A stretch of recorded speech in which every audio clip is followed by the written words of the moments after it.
Imagine if the next aha moment in your life was hiding inside a rock you've been kicking down the sidewalk since third grade. Sounds wild, right?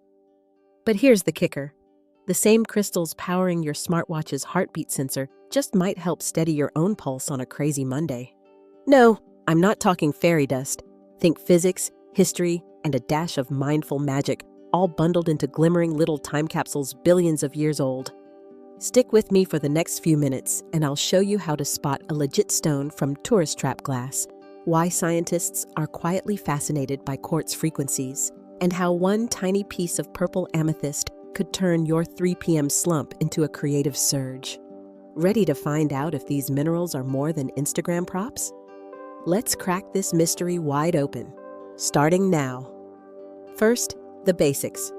A healing crystal is simply a naturally occurring mineral, quartz, calcite, tourmaline, you name it, that forms when atoms arrange themselves in an ultra-precise, repeating lattice. Think of Mother Nature doing microscopic Tetris. That structural perfection makes crystals stable, durable, and honestly, gorgeous.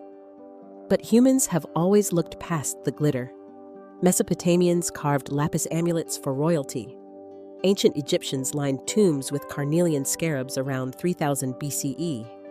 Medieval doctors powdered malachite into dubious elixirs. Traditional Chinese medicine used jade rollers to balance qi. And the 1970s New Age boom? That moved crystals from museum cases into macrame necklaces and, eventually, your TikTok For You page. Whether you treat them as art pieces or energetic allies, a tiny geology lesson grounds every crystal journey. Pun fully intended. Okay, so what's the energetic fuss? Enter the lattice logic. Because crystal atoms snap into such regular formation, each stone vibrates at a remarkably stable frequency, even inside your pocket. That alone intrigues physicists. Then there's the 1880 discovery by brothers Pierre and Jacques Curie. Squeeze or heat quartz, and it generates electricity, a phenomenon called the piezoelectric effect. Your smartwatch, phone microphone, and medical ultrasound wand rely on it daily. So skeptics can't exactly yell, "Crystals do nothing." They already power our devices. The real debate is whether those microcurrents and frequencies can influence the bioelectric field humming through your cells. Which brings us to vibrational resonance. Picture 2 tuning forks. Strike one, and the other starts humming in sympathy. Crystal enthusiasts argue your emotions act like fork number 1, wobbly after a tough day, and a stone's steadier vibe coaxes you back toward coherence, the same way a calm friend's presence helps you chill out. Mainstream physics agrees objects can entrain each other's vibrations.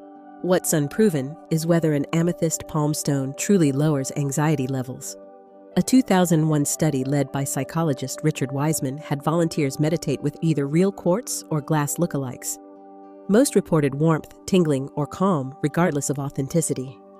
Translation: expectation, the so-called placebo effect, has genuine power, though it muddies the waters on crystal proof. Yet science hasn't slammed the crystal door shut. In 2019, a functional MRI study, University of Colorado, found that simply holding any object while focusing on breath lit up brain regions tied to interoception and emotional regulation. The object could be a stress ball or a rose quartz heart. Doesn't matter. The take-home is that crystals can serve as tactile anchors to evidence-based practices like mindfulness. Meanwhile, material science labs are experimenting with piezoelectric implants that stimulate bone regeneration, another nod to minerals interacting with biology, albeit at clinical scales we can measure. All right, science checked. Let's meet 9 fan-favorite stones and why people swear by them. Amethyst, that royal purple quartz, is the unofficial crystal therapist. Folks place a chunk on their desk to curb doom scrolling or sip lavender tea next to it while journaling. Rose quartz, baby pink, and cloud soft, is the Valentine of the mineral kingdom. Drop a tumbled piece in your bath to remind yourself to practice compassion toward you. Citrine, sunny yellow, gets called the merchant stone. Merchants in Victorian England literally kept it in cash drawers, hoping it'd boost sales. Today, people put a citrine point near budgeting journals for prosperity vibes. Black tourmaline's inky rods are favored for grounding. Some tape a sliver to the back of Wi-Fi routers to ward off electromagnetic smog. Clear quartz, colorless yet mighty, is the amplifier. Pair it with other stones in a geometric grid for frequency punch, like adding garlic to pasta sauce. Green aventurine, mossy and gentle, is the lucky charm of job interviews.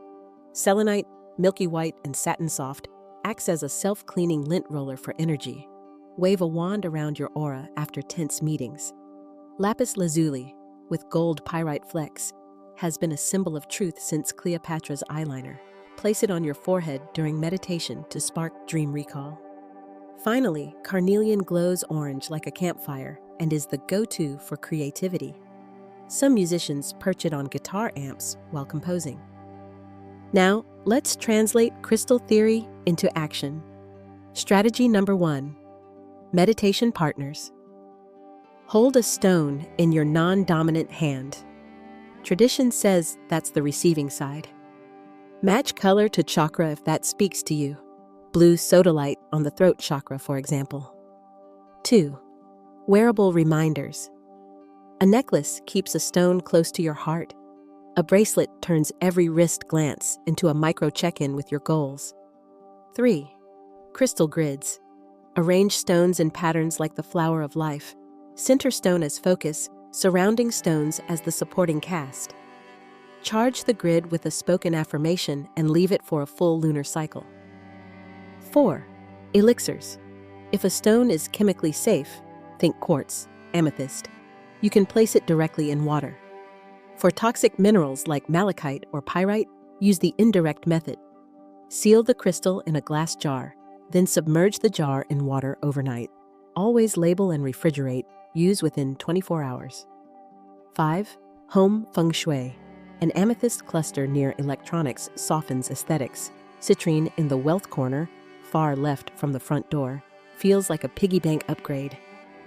6. Sleep support.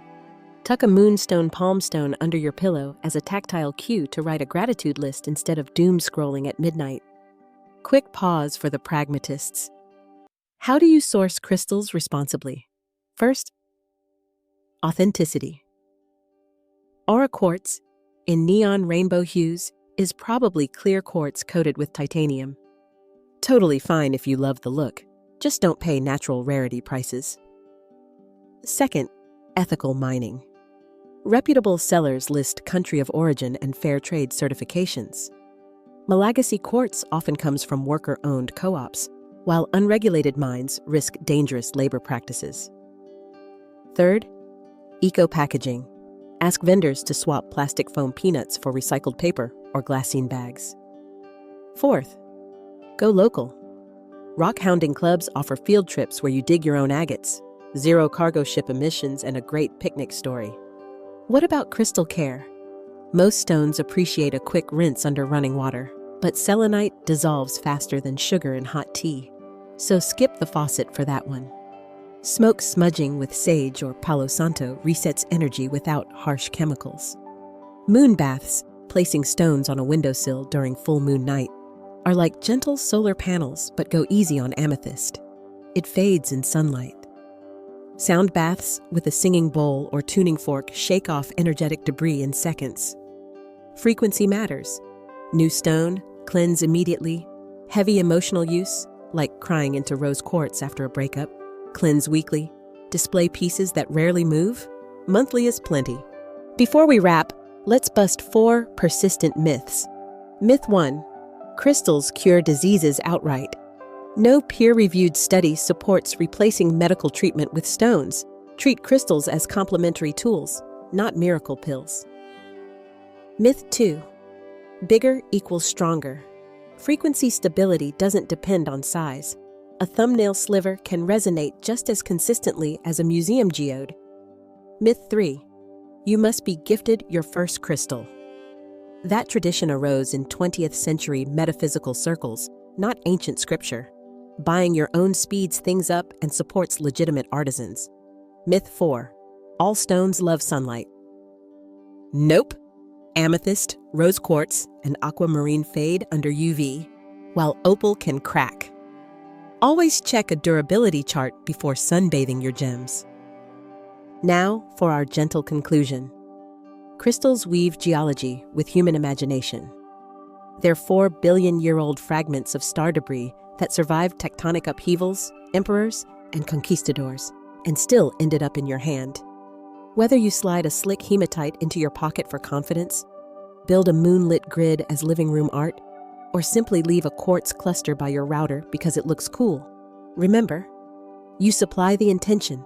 The crystal supplies the reminder.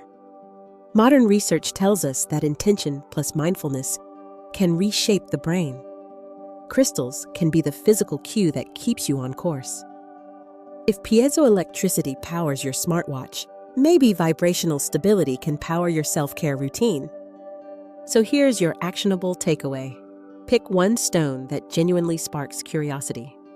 Maybe that amethyst that felt oddly warm in the shop. Set an intention as concise as a tweet. I'm practicing calm focus. Hold the stone each morning for 1 minute while breathing slowly. Journal any changes in mood or productivity for a week. No need to believe in cosmic unicorns. Just run the experiment. You might find the crystal became a mindfulness anchor, or you might decide it's a pretty paperweight. Either outcome is data, and that makes you the scientist of your own life.